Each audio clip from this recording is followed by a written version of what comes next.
at the Berkeley Center for Religion, Peace, and World Affairs, which sponsors this event, as well as the more general project, is a multi-year project on the Jesuits and Globalization, of which this event is kind of the first initial meeting.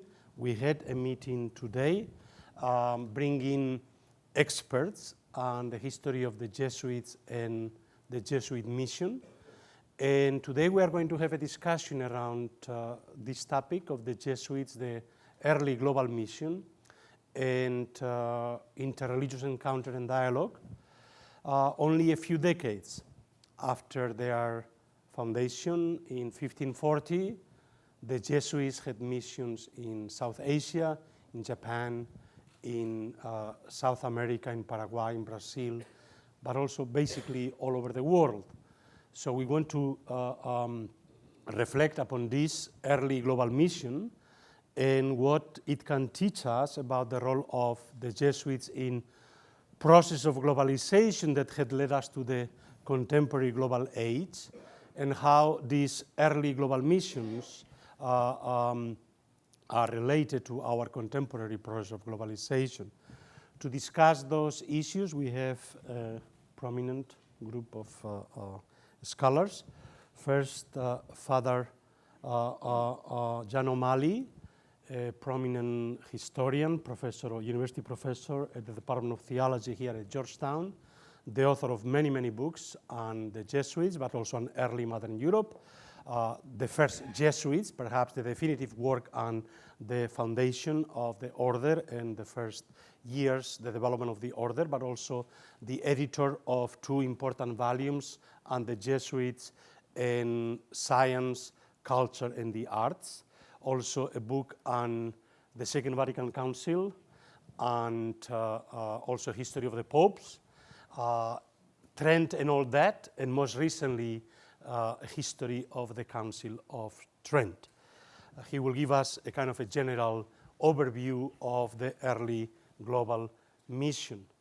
Then Father Anthony Husserler, a historian of the early global empires, has spent a lot of time in Japan, expert on the Jesuit Christian encounter in Japan, but also on East Asia.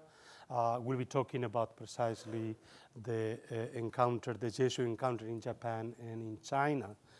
Then Father Franz Clooney, a professor of comparative theology at Harvard University, expert on Hinduism and classical Sanskrit and Tamil Hindu text, will be discussing the encounter of the Jesuits with the cultures and religions of India. And then Professor Barbara Ganson, who is at Atlantic Florida University, the author of a very important book on the Guarani under Spanish rule, perhaps one of the most interesting missions of the Jesuits in Paraguay. We'll be discussing the Jesuits' mission both in South America, the Guarani, but in Iberoamerica in general. So each of the presenters will have 10 minutes, so a very, very small time we have allotted to them. There will be the possibility of some conversation among them briefly before we open up the floor for discussion. So without further ado, Professor O'Malley. Thank you. All I want to do is sort of lay the foundation, sort of some foundation stones in the very early years of the Jesuits that help account for their global mission and the way they went about it. Two preliminary remarks. One is, I think in dealing with this subject, we have to avoid falling into what's known as the fallacy of inflated difference, that the Jesuits were part of a whole movement in Catholicism. They followed on the footsteps of the mendicants and so forth. So we don't want to exaggerate their uniqueness or their special character. On the other hand, the way they spoke about themselves was that they had a way of proceeding, which I think we can translate into a kind of a style or a how they went about things. And if they are distinctive in any way, it's to a large extent, because of their style. So I want to talk about that a little bit. But just to, again, I have 10 points for 10 minutes. So, first point, the times. Remember, they were founded just as the age of European exploration was in its maturity, you might almost say. They were founded in 1540, and the Portuguese have been going around the Cape of Good Hope for a long time, and then the discoveries of the so-called New World and Asia and so forth, the so-called Indies. So they rode initially, at least, on the galleons of the Spanish and Portuguese Empire. So that's part of the whole context. The second context is the mendicant orders, especially the Dominicans and Franciscans, but the Mercedarians and the Augustinians and so forth, that they were doing missionary work long before the Jesuits came on the scene.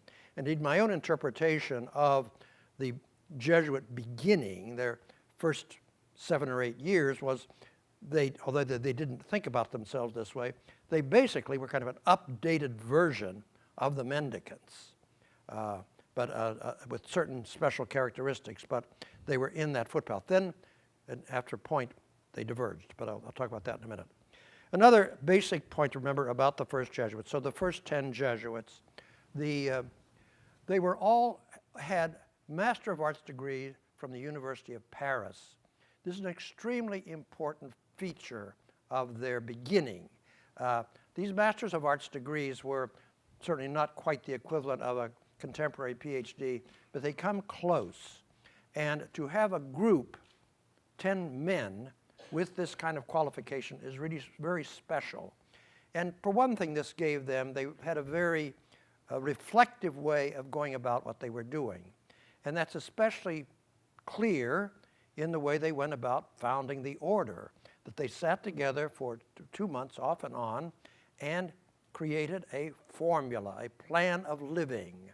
So it's already a very reflective way of going about their business, and an orderly way of going about their business. And this is, again, part, it seems to me, of their way of proceeding. And St. Ignatius' secretary, Polanco, makes a big point of this, that part of our procedure is to do it in orderly fashion and in a reflective fashion.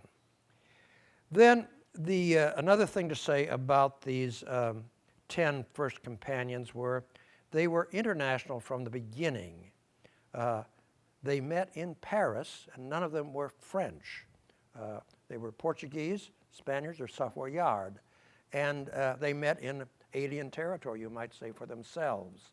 And then they moved to Italy, which again was not their native soil. So there's this dimension to them as well. In this way, they were unlike the other religious orders that were founded at that same time, which were all founded in Italy, basically remained in Italy. Capuchins would be a little bit of an exception to this, and had a very Italian focus and a very European focus. But the Jesuits were, as I say, international from the beginning. Then I mentioned their formula, the program of life. Basically what they said about themselves was that they were founded to be missionaries. What we are going to do is to go to the heretics, schismatics, infidels, and even to Christians. So they had this sort of international scope to begin with, and their famous fourth vow was basically, this vow to obey the Pope regarding missions, was basically a vow to be missionaries. It was a vow to be mobile, very much in contrast with, say, a monk who has a vow of stability. So again, in their constitutions that was written by St. Ignatius and by his secretary Polanco, it is according to our vocation. It's our vocation to travel to various parts of the world. So we are travelers. We go places. We do things. And another interesting thing in the formula in the 1550 revised version is it lists a lot of sort of, you might say, evangelical goals that the Jesuits had here: confessions, distribute the sacraments, and so forth, to take care of prisoners and orphans. But But then the final word was anything that promotes the common good.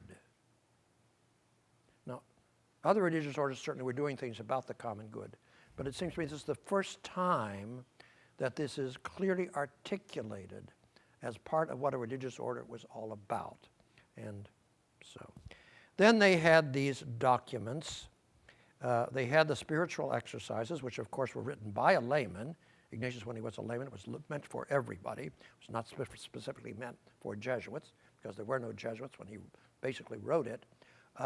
But in the exercises, the meditation on the kingdom of Christ, to go and to follow this leader, to spread the gospel, to spread the good news, and this has all kinds of sort of allegorical interpretations, but also is very much, it seems to be a part of what the Jesuits picked up and what Ignatius had in mind as to a description of a real Christian.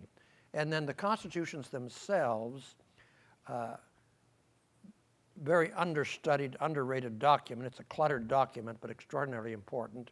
Nothing quite like it seems to me, in the history of the world up to that time for a religious order.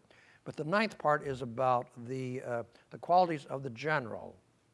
And one of those qualities was magnanimitas, that the general should be a person who was ready to undertake great things and suffer great hardships because of undertaking great things.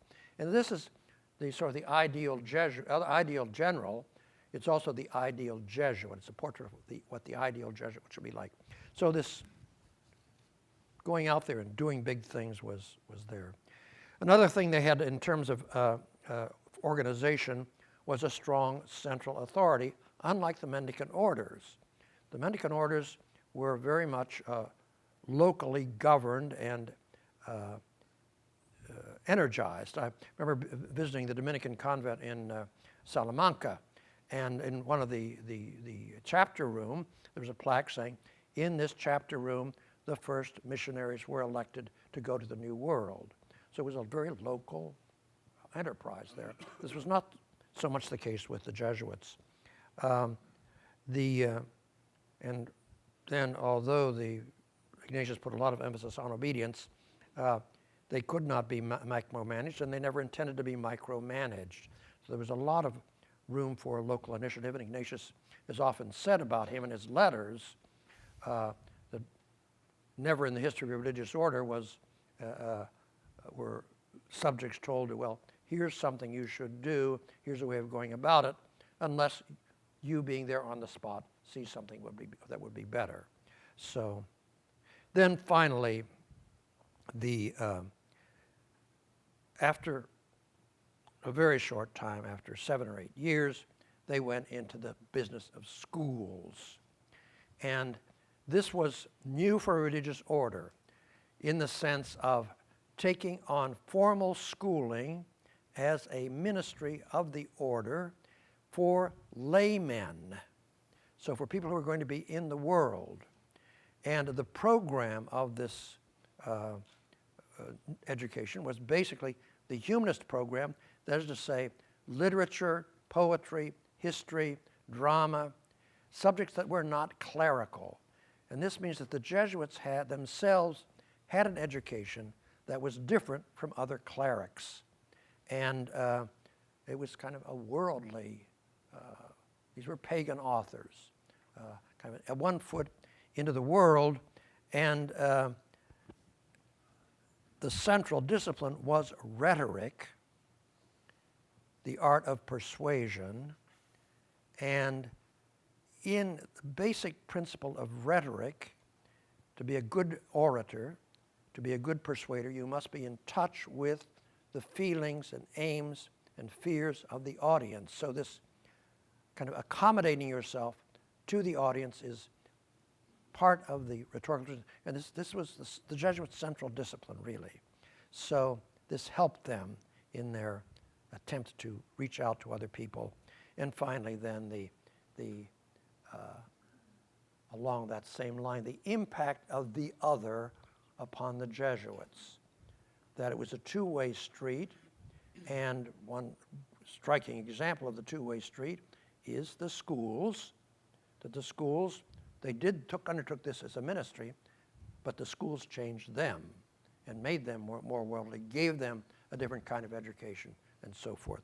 So those are just a few of the, what you might call the foundation stones or the germs out of which this organization and its ethos grew. And Francis Xavier left even before the order was formally established and approved, right? That's correct. So, Professor Husserler. Thank you very much. From there. Well, I've titled these remarks, The Jesuits in East Asia in the Early Modern Age, A New Areopagus and the Reinvention of Christianity. So when we speak about the Jesuits' global approach to engaging other cultures in the 16th and 17th centuries, one of the key geographical areas that comes to mind, as has been mentioned, is East Asia. In these brief remarks, I shall discuss the diverse and yet unified approach that the Jesuits adopted in their engagement with the peoples of Japan and China. We often hear the expression enculturation or cultural adaptation or accommodation cited as one of the defining characteristics of the Jesuit missions in these countries. But we must ask what inspired such a stance, and we've already heard a number of reasons from Father O'Malley. Was it simple pragmatism and expediency, or was there a deeper underlying theological vision that informed the decisions that the Jesuits would make when establishing a Christian presence among the warlords of Japan and the mandarins and scholars of China? Now, at a very basic human level, the first encounters with the Japanese and the Chinese saw the Jesuits expressing very concrete anthropological assessments of their interlocutors.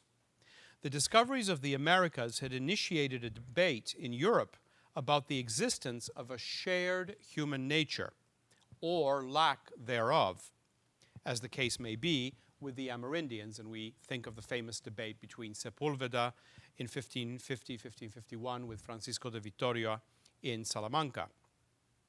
It did not take long before Europeans began to make distinctions between the peoples of the Americas, Africa, the Indian subcontinent, Southeast Asia, and finally East Asia. Francis Xavier, in his first letter from Japan, written in Kagoshima on the 5th of November, 1549, spoke of the Japanese as the, quote, best people yet discovered, unquote. This sentiment would be echoed by his successor and organizer of the East Asian Jesuit missionary enterprise, Alessandro Valignano, who first landed in Japan in 1579 and who would travel between Macau, Japan, and India while coordinating Jesuit activities for 27 years thereafter. In his Sumario de las Cosas de Japón, or Summary on Things Japanese, completed in 1583, Valignano notes how, quote, of all the peoples of the East, only the Japanese are moved to become Christians by their own free will, convinced by reason, convencidos de razón, and desirous of their own salvation, unquote. Both he and Matteo Ricci, whom he sent from Goa to Macau to begin studying the Chinese language in 1582, would make similar statements about the people of the Middle Kingdom. In a letter from Beijing, dated 15th of February 1609, Ricci claims that, quote, in ancient times, the Chinese followed the natural law more fully than in our countries. And 1,500 years ago, this people was not inclined to the worship of idols. And those they did adore were not like the evil idols worshipped by the Egyptians, Greeks, or Romans, but rather men whom they considered virtuous and who had performed many good deeds.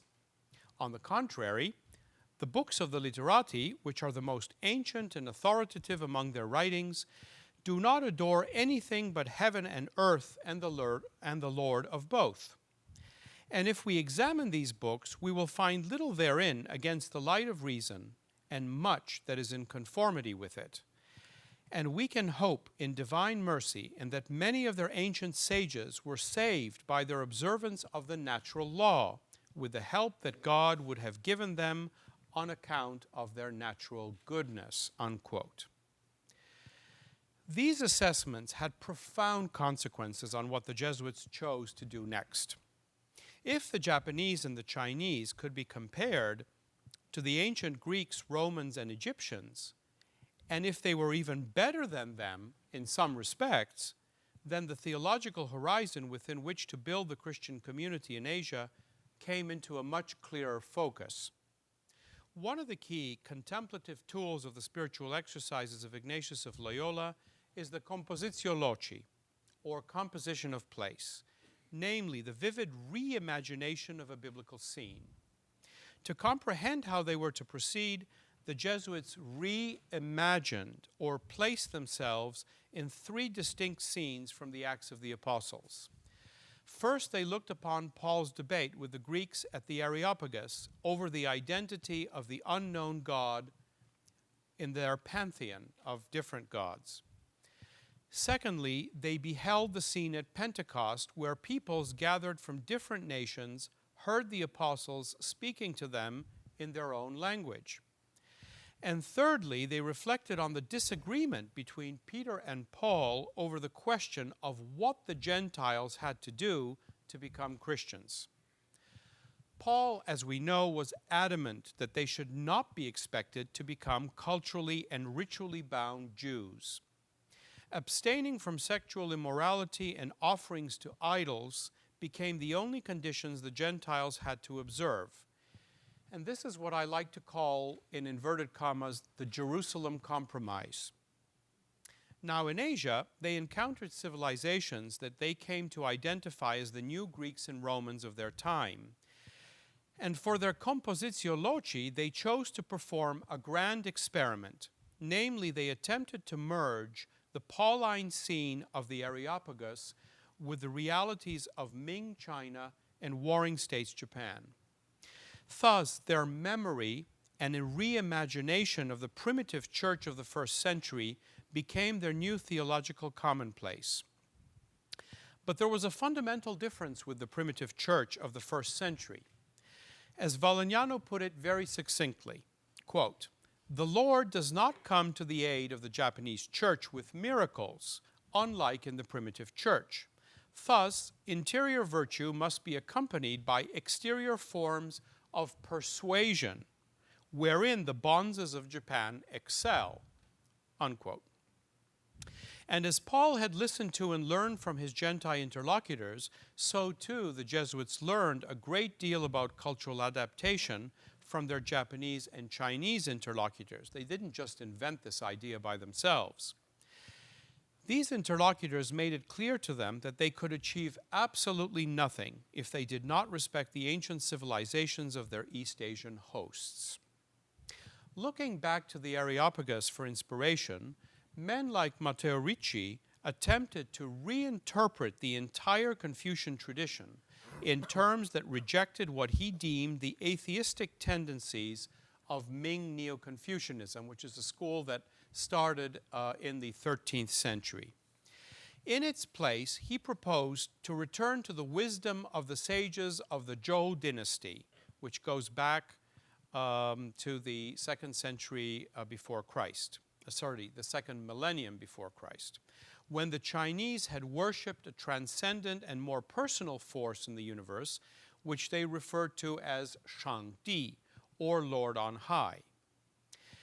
Now, educated in an age that looked to recover the wisdom and erudition of classical antiquity, the vision of an East Asia as a new primitive church gave new impetus and purpose to the way they employed rhetoric as a privileged apostolic tool.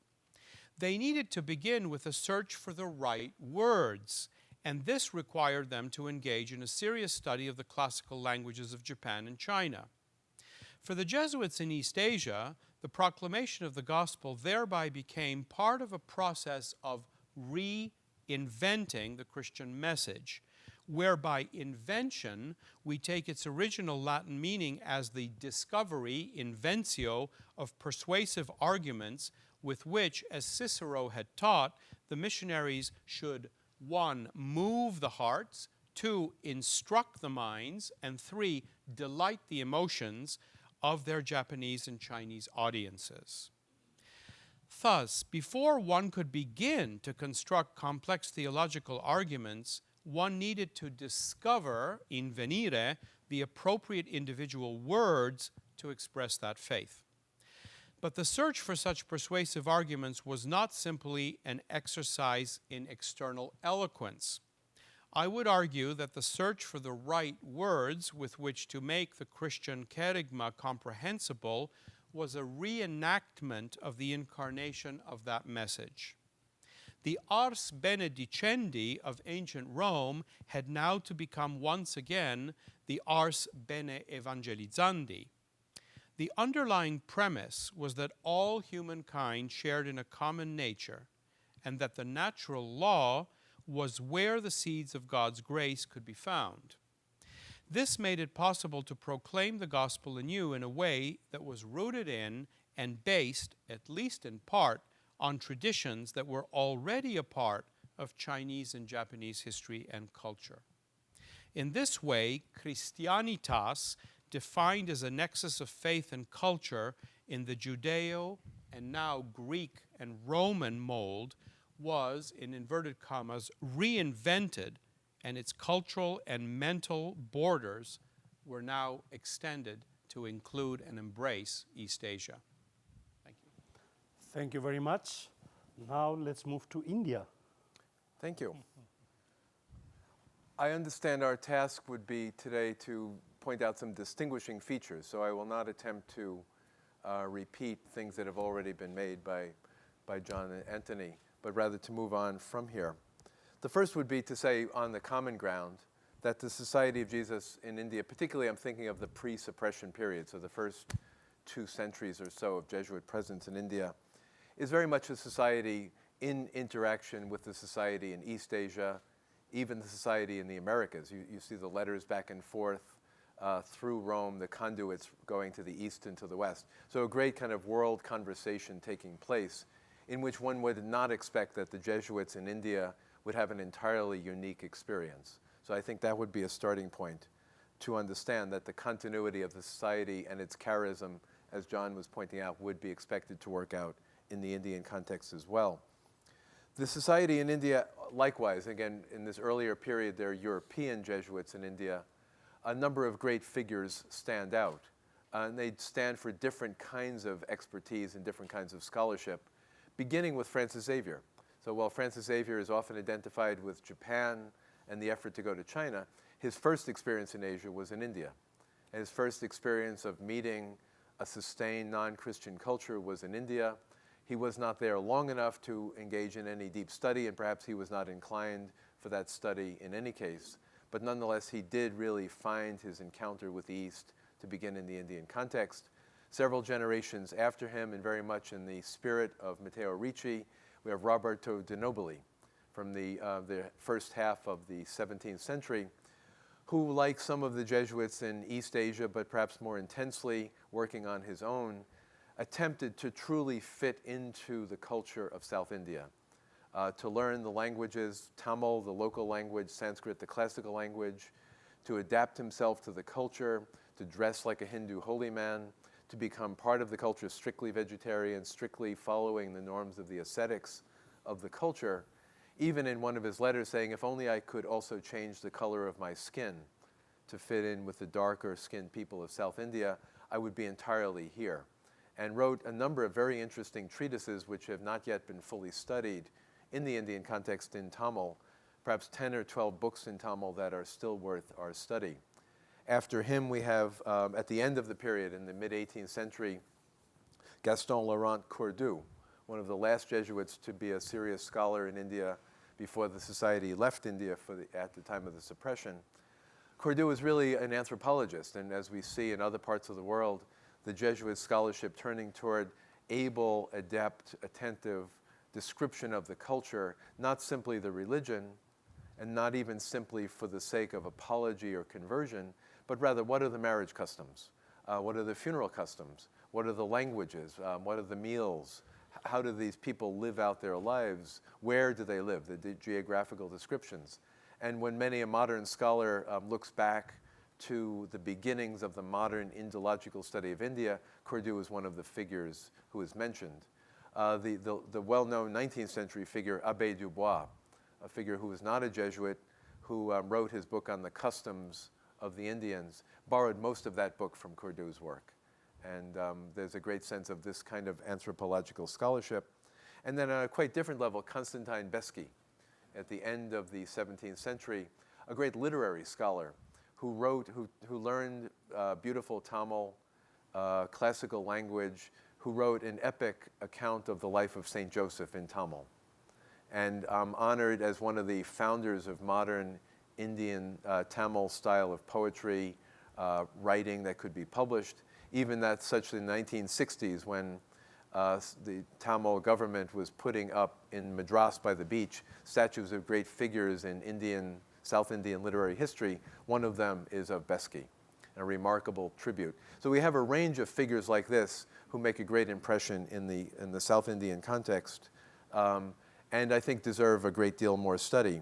Yet nonetheless, I think, as would be true in other parts of the world, these exceptional figures were possible only because there was the larger group of Jesuits doing other kinds of work, running mission stations, doing work with the poorest of the poor, particularly in India along the Fisher Coast, Jesuits running schools, that there was a great kind of network of Jesuits in India that enabled these exceptional individual scholars to do their work. And anytime, as with East Asia, we look to these exemplary figures who come down to us because of their writing, we realize that it's part of the larger work of the society in the Asian context, and it's the same true in India. Another thing to note that I think we cannot take for granted is that while today even the Christian population of India is very small, 2 or 3% out of 1.2 billion people, nonetheless, the Jesuits actually were among those who helped to establish real Christian communities in India. There are still Indian families, both in the Kerala on the west side, Tamil Nadu on the east side, who trace their family conversion back to Francis Xavier, or who see that the mission of de Nobili, John de Brito, and other of the early most famous and most well-known Jesuit missionaries brought to them a deep and lasting Christianity which was able to survive all these centuries until now. You can also note that the largest number of Jesuits in the world by far now is Indian, that there are over 4,000 Indian Jesuits. And this is a remarkable flourishing of the society outside the European context, outside the West, unparalleled anywhere else in the world. And I might add that I think I don't have statistics here, but that the incredible number of Jesuit colleges and schools and educational institutions in India is remarkable. After college, I spent 2 years up in Kathmandu at St. Xavier's School, which was really just the farthest north of this vast network of schools, most of which are named Loyola or Xavier, all over India. An incredible kind of vigorous, outside the American or European context, commitment to education that has flourished from the 19th century on. So all of this, I think, is interesting and yet in continuity with the Jesuit presence elsewhere in the world. I would like for the other side of my reflection here to point out what I think are 6 distinguishing features that perhaps make us think a little bit differently about these pre-18th century Jesuits or pre-suppression Jesuits in the Indian context. First of all, is simply the fact that Europe had different attitudes toward India than it did toward East Asia. And that if one looks at not simply Jesuit scholarship, but the scholarship of European writing about Asia, the certain kind of fascination that was had for China, for Japan, often India fell in the shadow of that interest. And that in some circles, the truest and best and highest of the Asians were the Chinese and the Japanese. There may have been strands of European scholarship in the 19th century, in particular in Germany, let's say, who were most fascinated by India. But nonetheless, there's a different attitude toward the Indians and the East Asians. And I think that may play out even in the fact of the quality of the scholarship that has been done in the 20th century about the Jesuits in Asia. There is so much more to be done about the Jesuits in India. I often am jealous of the studies of the Jesuits in China and Japan. By comparison, there are so many palm leaf manuscripts sitting on shelves that have not even been read of what happened in those early Jesuit centuries in India. Another distinguishing feature is that the Jesuits and the Portuguese and the missionaries who came to Goa after 1500 did not bring Christianity to India for the first time. Any of you, I'm sure you're aware of the traditions of St. Thomas, the apostle, who went to India by tradition after the crucifixion and ascension of Jesus. And it was certainly possible. I mean, it's hard to go back and find historical records that would prove this, but there was traffic back and forth between the Roman Empire and India in that time period. And there are very devoted, dedicated Christian communities in Kerala in particular on the West Coast, which insist that they are Thomas Christians, that they trace themselves back to Thomas. In any case, when the Portuguese came and the Jesuits came, there already were well-established Christian traditions in what today we would call the Syriac traditions, the Eastern traditions, Syro-Malabar, Syro-Malankar, and that these traditions had a hard time when the Portuguese came, when the Roman Church came, when the Jesuits were involved in trying to Romanize everyone.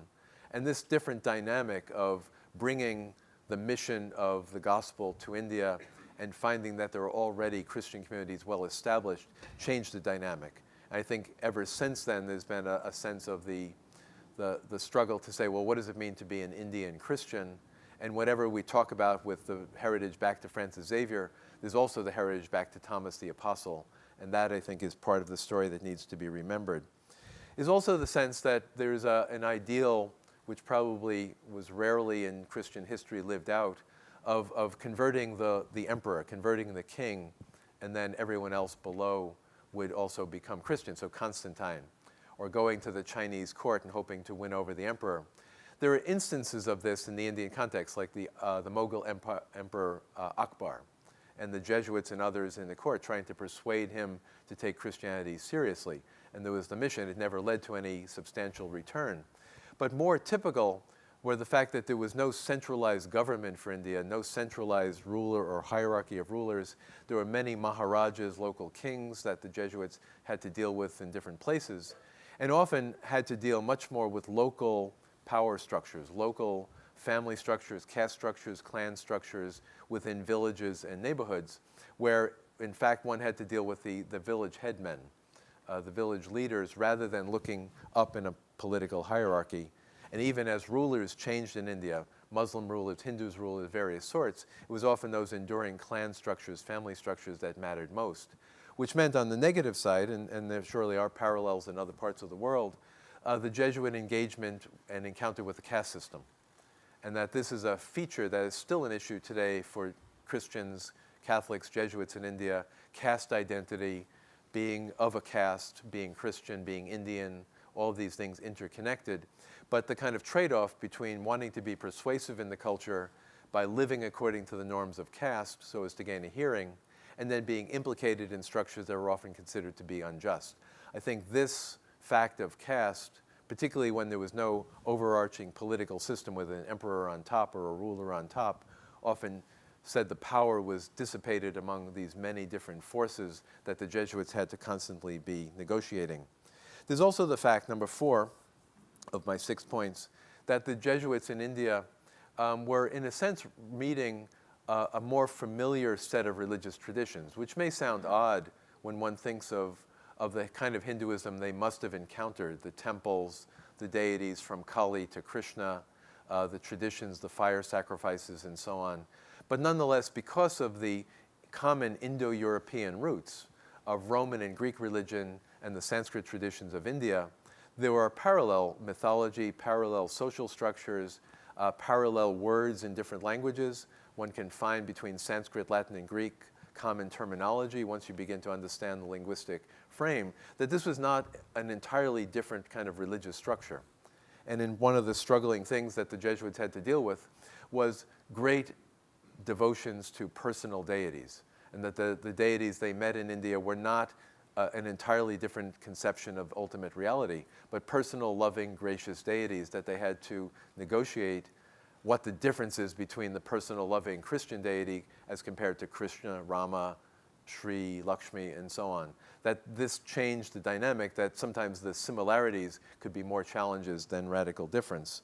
And then finally, you might say that in terms of this similarity, they found their other in the Brahmins, that there are parallels, I'm sure, with the elite intellectuals in China and Japan, but in terms of ascetic, learned, intellectuals of Indian tradition, like it or not, the Jesuits and Brahmins kind of were bound together. And that in some ways it was both a compliment, Jesuits are just like Brahmins, and at another level, a deep insult, the Brahmins and Jesuits are almost indistinguishable. And the heritage down to the 20th century and 21st century of the kind of intellectual elites that are also religious elites, power elites, that Jesuits and Brahmins had for one another. And then the final point I would say is that, and I think this is a different kind of point, is that what does it mean to be Indian? What does it mean to be Hindu? What does it mean to be an Indian Christian are all complicated, intertwining themes. And that one of the issues that I think Indian Christians struggle with today, or scholars who go to India to study Hinduism, can you really understand this and be at home in India unless you become part of Hinduism in some way? And that the work that somebody like Robert de Nobili did of reaching the edge by the way he dressed, by the way he spoke, by the way he ate, was it really possible to understand Hinduism without in some way becoming a Hindu? And the sense of who are you if you are not really inside this tradition in a deeper way that would have been considered unacceptable to many of the pre-suppression Jesuits in India. That you can study about it, you can think about it, you can philosophize about it, but in some way you have to become part of it. And even today, I think the debates among Jesuits, Christians, Catholics, and Hindus in India, what does it mean to be an Indian, is in some way going to include a Hindu identity as well. So with that last point, I'll stop there. Now we move to Iberoamerica. As Father O'Malley said, obviously the other mendicant orders had already been missionaries throughout the Spanish and Portuguese colonial empires, but the Jesuits also found very unique missions, particularly in South America, in the reduction of Paraguay. So to tell us about the Guarani mission, Professor Ganson. Okay, thank you.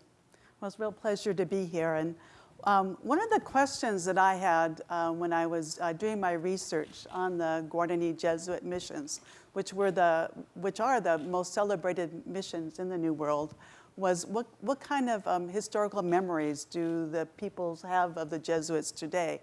And as a former student at the Catholic University in Asunción, I spent several days in a Guarani village, the Ava Chiripa, on the border with Paraguay and Brazil, thinking that if I interview shamans, using an interpreter to help me understand this particular dialect of Guarani, that I'd be able to record impressions of their early contact with the Jesuits.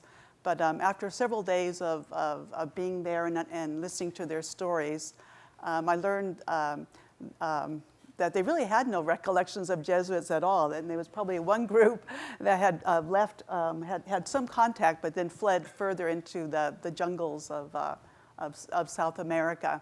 But it was in a town, in an Argentine village called Loreto, where I found a direct connection between the Jesuits from the 18th century with people of today.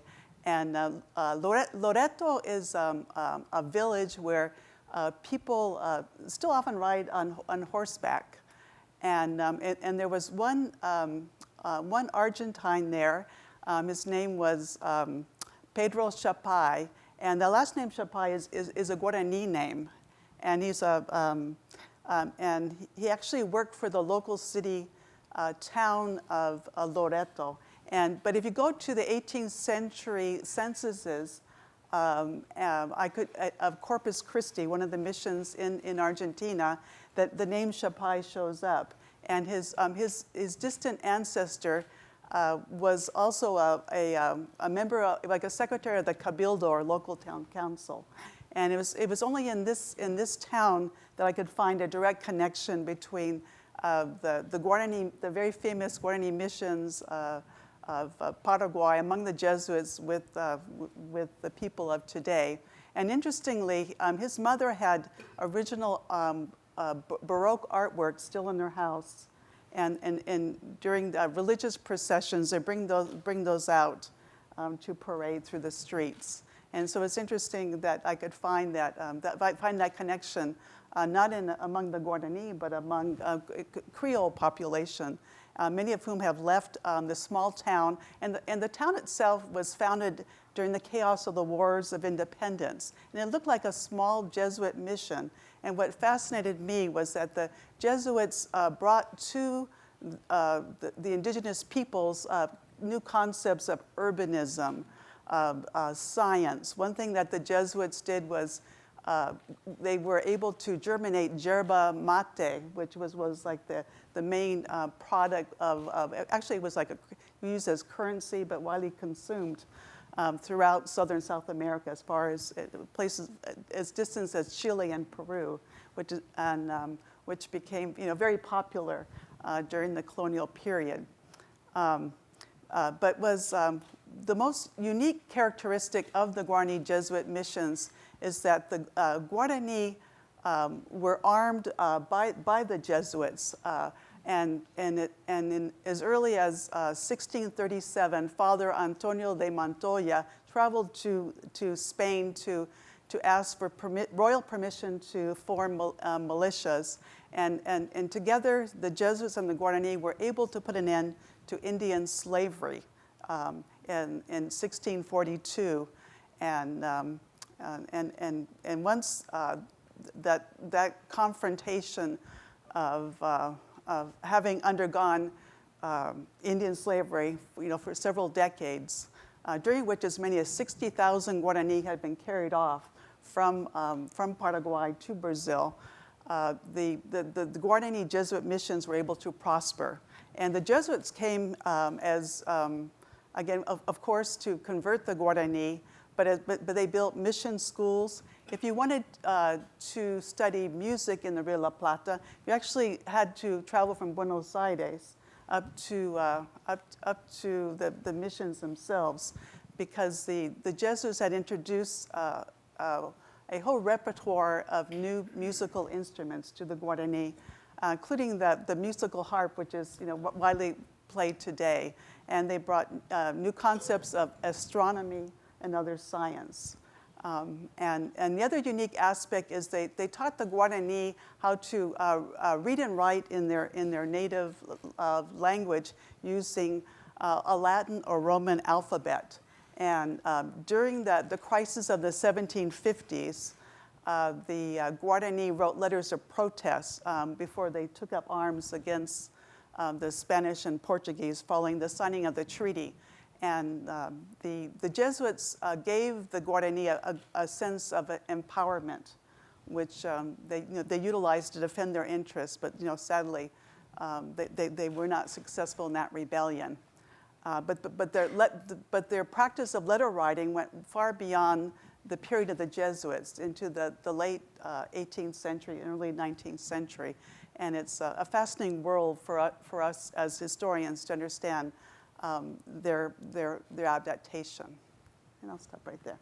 Well, thank you very much. Talking of slave owning, of course, we know that the Jesuit mission in Maryland was based on slave owning plantations. And again, which is a very different kind of mission. We could compare with the other missions in New France and New Spain, but also for instance, in Ethiopia. We had today a discussion. We have here with us also Professor Andreu Martinez, who has written on the Jesuit mission in Ethiopia.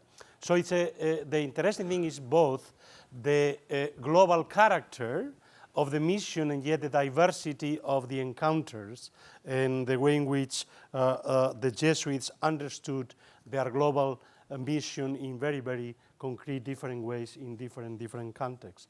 So is there anything that you would like to exchange among yourselves before we open up the floor for discussion? Anything that called your attention? One thing. I was struck particularly by what Father Clooney said about what does it mean to be an Indian, what does it mean to be an Indian Christian. This is certainly in Japan still a problem today, which is why this is very interesting, and we're not just doing historical archaeology with this symposium and talking about historical elements. We're actually looking at problems that still irk you could say, the peoples and Christian converts in East Asia. And of course, I'm sure many of you have heard of the famous Japanese Catholic novelist, the most famous Catholic novelist of the 20th century, Endo Shusaku, and one of the most famous novelists of Japan, period, in that century. And he famously spoke about Christianity, and he was a Catholic himself till the end of his life. He said, it's like an ill-fitting Western-style suit, which there never really completely feels comfortable. And that's very, very interesting. He said there's something that there's still a process that we have to undergo, and something which to our Western world seems so absurd, but to a Japanese even, I've been asked this question, if this is universal salvation, then why was Jesus Christ a Jew? Why was he not born in Japan? In fact, there is a whole village in Japan where Christ has supposedly escaped the crucifixion, went to Japan, died, had a family, died, and is actually buried. There's his grave. You can go to Christ's grave in Japan. So this idea that if he's not Japanese and it doesn't come into our culture, then there's something that's wrong. And I can see people laughing, but it's so strange to us because we've already gone through the whole process of Judeo-Christian conversion of pagans, and that's become our culture. But this hasn't happened yet in East Asia. And it may not happen until who knows when. Maybe another 1,000 years. Okay, please. Comments, questions from the floor? We have about half an hour, so please. Please. Please identify yourself. My name is Lawrence Rosano.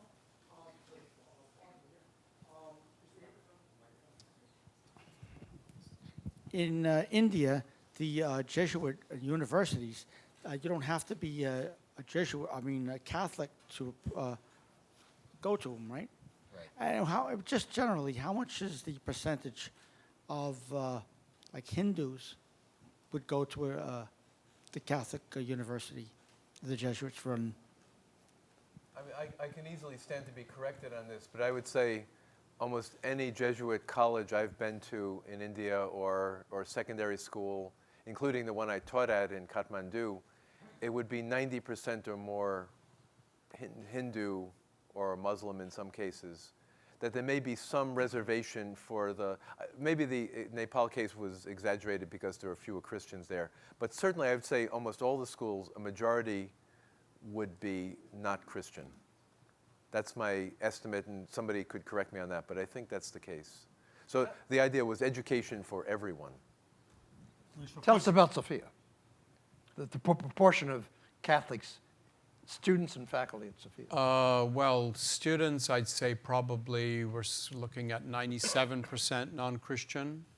There'd be more faculty. I'd say we probably go up to 5 or 10% maybe Catholic faculty at Sophia University. Again, I think we once had a maximum of like 25% perhaps. And this is the 100th anniversary, by the way, of Sophia University in Tokyo, founded in 1913, but the numbers are more or less that still today. Well, I like the story of that Joe, who was the rector, the assistant to Father Arupe. Father Joseph Pitao. Father Joseph Pitao liked to say that he'd been rector president of 2 Catholic universities. One was the Gregorian University in Rome, where 98% of the students and faculty were Catholic, and also Sophia in Japan, where 98% were not Christians. So both Catholic universities.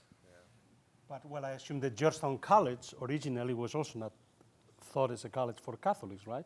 Well, it was founded to be open to students of all faiths. Please. Please. I'm Michael Calabria. I'm a chaplain in residence here. This question is probably for Father Clooney, but perhaps others have an opinion. Understanding that the goal of the missionaries was to convert the Hindus and the Muslims of India. Given the enculturation, is there a disconnect with the institution of the Goa Inquisition? How do those things fit together with in one sense, admiring Hindu practices such as a vegetarian diet and the texts and whatnot, and yet going to the extent of instituting Inquisition to root out any of those indigenous elements in Christianity? Excellent question. I would say that there were, first of all, maybe two strands operative, and the Jesuits were part of a controversy about, first of all, what does it mean to convert? And that there were some who would say that basically conversion, to put it very simply, would be burning your bridges behind you. You take a new name, you take new ways of dressing, you marry differently, you have a whole new family. And in a sense, that has to constantly be purified by inquiring into any tainting elements of what you were before. So that would be one school. The other school, I think, would be accommodation, that largely most of what we are as human beings is cultural, it is human, it is social, it is the arts, it's poetry and so on. And that can be preserved in any kind of transformation. So while somebody like Robert de Nobili and his successors in accommodation did have as their ultimate goal conversion, in a sense, I think they were often saying, well, 98%, I'm making numbers up, of what you already are will be who you are when you are a Christian. And there's a small part of turning toward Christ and radical inner transformation, banishing superstition, that would change as a Christian. But you could keep your name, keep your dress, keep your customs. But I think others were more skeptical that unless you made a much larger cultural break, it would be very ambiguous or people would slide backwards. So somebody like de Nobili would be far away from the Inquisition model, and others would be much more saying it's a necessity.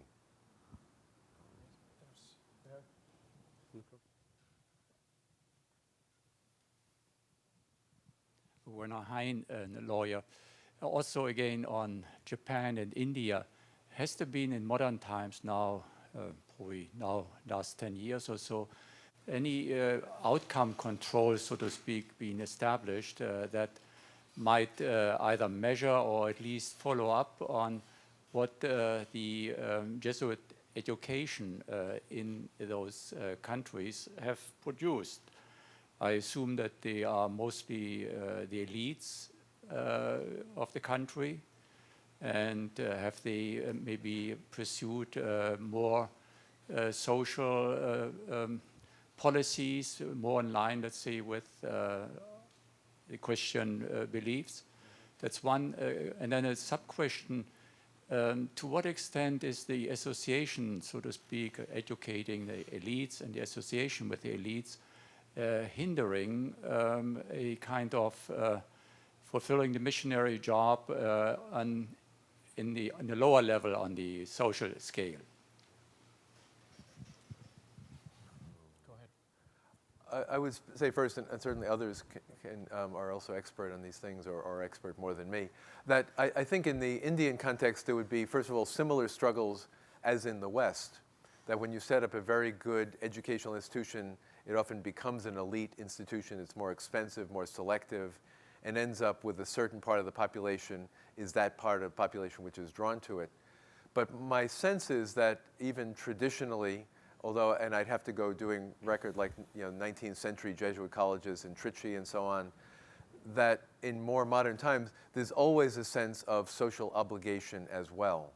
I know when I was in Kathmandu teaching in the 70s, the school itself was very elite, but nonetheless there were scholarship for boys from the hills, that there wasn't a large urban poor population in the 1970s, but from way out in the hills, these small towns, there would be ways of bringing them in so they would be part of the education, jostling with the town folk. And I think today, particularly in the South, which I'm more familiar with, but I think it'd be true in the North, a responsibility of increasing the Dalit population or the tribal population in the schools and making sure that education is not just in the hands of the upper classes. In the South, in Madras or Chennai as it's now called, there's actually a new mission, the Chennai mission, which deliberately has as part of its very identity the outreach to the poorer populations of South India with colleges, schools, and so on, particularly for those who had been excluded from the more elite schools in the past. But how this worked out longer ago, others might have to speak to that.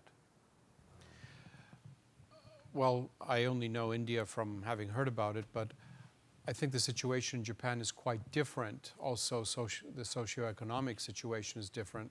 Not that there are not poor people in Japan today, but it is, I guess, one of Japan's great successes, which is creating this rather very large middle class. So, yes, Sophia University as a private university is, in inverted commas, one of the elite universities, but it's not so in the sense that it gives the impression of being somewhere that you can only go to if you're very, very rich. So that is not an impression that you get in Japan, even though it is expensive because it doesn't get the type of subsidies which are a defining element of public universities in Japan, which is why the large national universities in Japan will always be considered the top, because they have 10, 100, 1,000 times more funds than any private university ever will, no matter how many centuries we wait, if the present system continues. There's a lot of work, quiet work that's going on with regard to very poor populations, but it's more part of a Jesuit strategy of social work. Now that has spilled over into the university with the School of Social Welfare. I'm talking about Sophia University, where a lot of work is being done in this area, and Sophia has just taken over also a Catholic nursing school with the idea of creating a new faculty which is going to be called, it's not decided yet, but a faculty on the study of human dignity, which will combine social welfare, nursing, medical ethics, and things like this. One area where I hope that as a university there will be a possibility of development, which I think in many of the Jesuit universities in the United States has been a great success, is having a service component built into the curriculum. This in Japan is tricky. You can have it as a volunteer activity, but it's very difficult to say you have to do this sort of social work or this sort of interaction with society, otherwise you don't get credit. It's tricky in terms of both social and religious organization, because there are, like the Soka Gakkai, this enormously powerful religious Buddhist group in Japan, which has also been in government as one of the important parties in Japanese government, and they have a very strong vision in this line. And that way of using religion for direct social action is not something the Japanese automatically look at as something positive.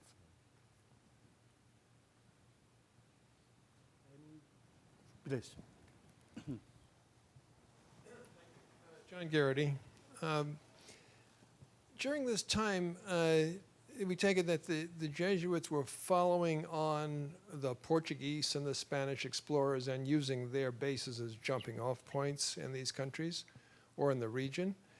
But at the time, the popes would have been much more interested in what was going on in Europe with the Protestant reforms and challenges. To then what extent did Rome think of these as just sort of Jesuit new experiments and leave the Jesuits alone, or did the popes and the Rome take an active interest in these experiments? John, I think you're the person. I think it's very important to realize that the popes basically did not have any interest in missions. They were concerned about the Papal States. They were concerned about the Ottoman Turks, and to some extent they were concerned about the Reformation.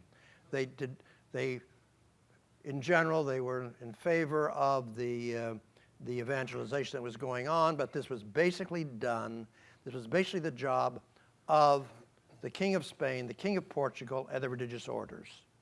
So this was what they did. And I think it's very significant that the Council of Trent, which met between 1545 and 1563, and of course, the evangelization of the Indies had been going on now for well over 60 years. There's not a mention of missions in the Council of Trent. This is simply not something that the bishops, or indeed the Pope, were concerned. It was not their job. They were in favor of it, so forth.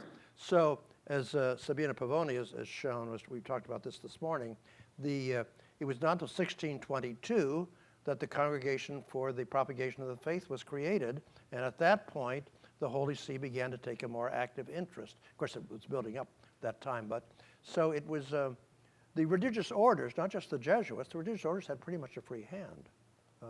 Wouldn't you say that was true, Sabine? Yeah. Can I add one thing to that? Yeah. There's one episode which is interesting, again, a well-known episode, and someone who came close to, I'd say, being at least publicly supportive of the missions, in particular in Japan and China, was Gregory XIII in the 1580s. And in order to really create a major public event, Valignano chose 4 noble boys from Japan and sent them on this amazing journey. They were 12 years old. They were in our schools in Japan, and on very short notice, they left in 1582 and spent 8 years traveling first of all to Europe, all over Europe, and then all the way back, and arrived back in Japan at the age of 20 and then became Jesuits. But they were received numerous times by several popes, because Gregory XIII actually died while they were in Rome, so they also attended his funeral.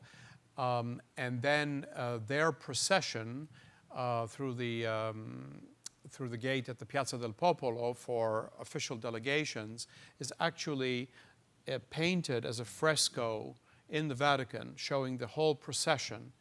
And this was one way also for at least the Holy See to show that we are actually winning this battle with the Protestants, because we are bringing into the fold new Christians beyond Europe, and they are nobles, and they have the same values as we do, and so they can be treated as exotic as they are, with the same respect.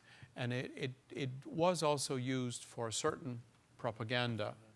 And in fact, one of the first German broadsheets printed in color in 1585 in Augsburg shows the 4 boys with their Portuguese Jesuit mentor, Diogo de Mesquita, and it's a Neue Zeitung. I think it's, what was it? Neue Zeitung aus der Insel Japan, and it shows these 4 boys arriving. This is new news from this island, and this is an interesting episode. Anyway. Can I just add also one piece, that the famous rights controversies, the Malabar rights controversy in India, the Chinese rights controversy, and the precedents, even before the official debates, about what kind of adaptations can be made in the administration of the sacraments, and that what kind of continuity of the veneration or the rites that people practiced before becoming Christian. Those often started out, as I understand at least the Indian context better, as local quarrels, disputes among the missionaries, were appealed to Goa, became issues there juridically being handled, were appealed to Rome, and eventually decrees would come from Rome about you can do this, you can't do that. But some of those had to do with perceptions of the right ordering of the sacraments, and there may have been, in the European context, a sense of, well, these are the true ways to do Christian sacraments, and we don't want to have it tainted in the missions, just as in Europe we have our opinions about these things. But so certain cases made it big, gained a lot of... This is later. Right. Later. This is later. So, as again, Professor Pavoni has shown, so you have that wonderful quotation from, matter of fact, from the Congregation for the Propagation of the Faith, don't you? Yeah, I have a quotation of 1835. 16. Yeah. but it's in the 18th centuries. But the quotation of the congregation of the Saint Office spoke about what they had done before. Wow. And they say that they decided to send Jesuits to convert all in every way. But now, in the 18th century, they have to be more strict because the Orthodox faith, after the Council of Trent, needs to be more strict about orthodoxy and so on.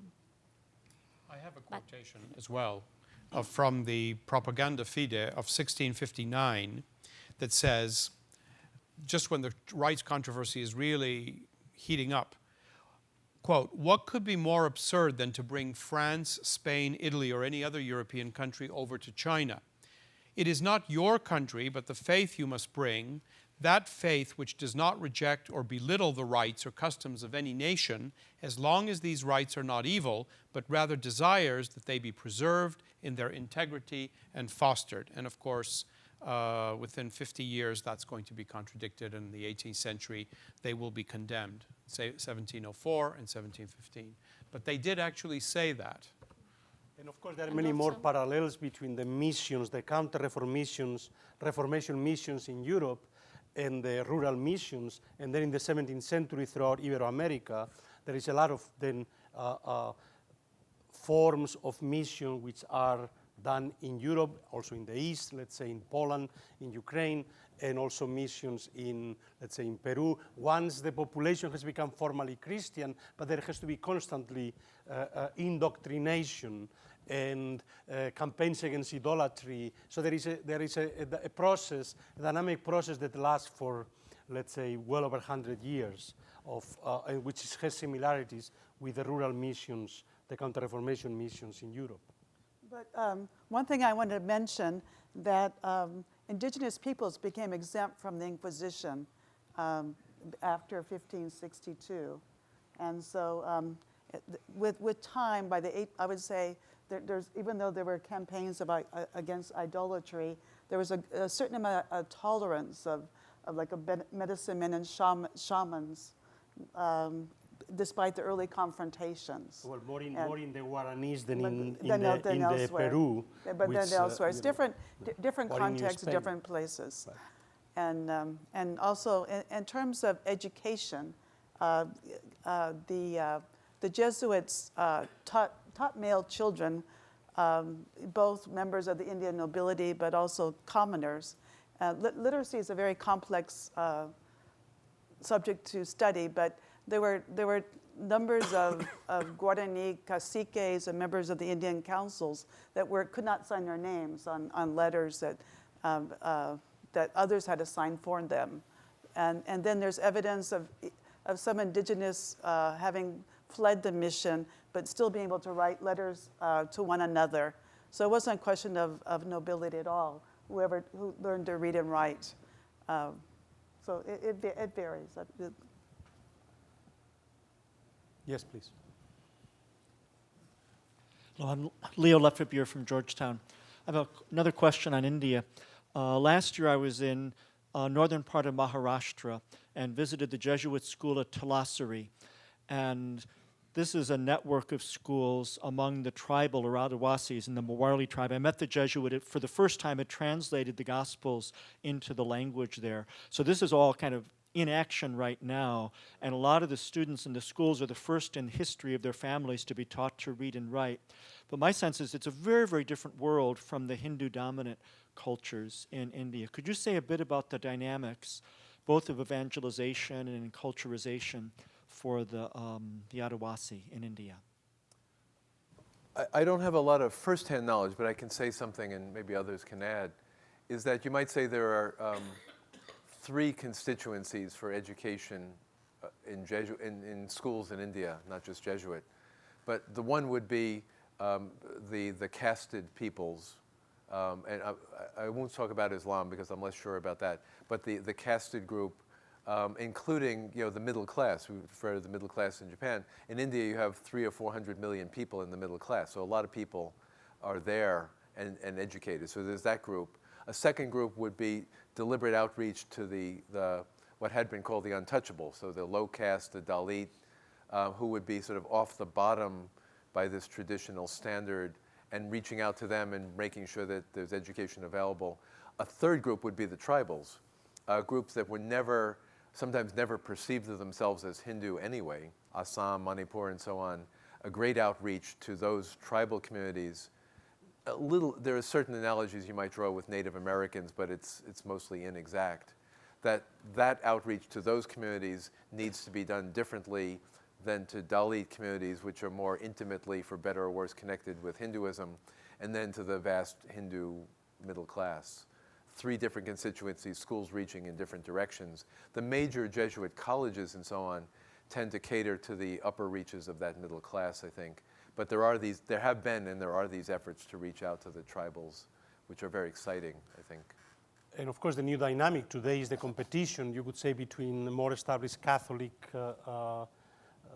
mission or tradition and, of course, the Pentecostal, very, very, very kind of active, dynamic Pentecostal Christians, both proselytizers from the outside, but also Christian Pentecostals moving, let's say, Tamil Pentecostal, let's say, in Mumbai, and the very, very active community. So the kind of the tension also in China between the much more rapidly growing Protestants and Catholic Chinese that basically are long familial traditions, sometimes a whole village of a Catholic village, let's say somewhere, and which has lasted for several centuries, or traditional Catholic families, which of course with the one-child policy is not growing at all, Catholicism, let's say demographically, while the Pentecostals and the other Christians through proselytizing are growing much faster than Catholics, let's say in China. So it's a different kind of dynamic, of course. Yes, yes, please. My name is Lawrence Rosano. I just wanted to ask you about Pakistan. Is Pakistan like India or vice versa? Because I have met a priest in my parish near me, and he said, he says, very small minority of Christian Catholics in Pakistan. He says, if you think about you convert, you'll be killed. He like shivered when he was saying it. I just wanted to understand if it was the same way in India. No. I think that's the simplest version, is to say no. That when I was in Nepal in the 70s, there was still a constitution in place in the country that mandated that people remain in their traditional religions. Well, then, if there are no further questions, thank you very much to the panelists. Thank you, all of you, for coming.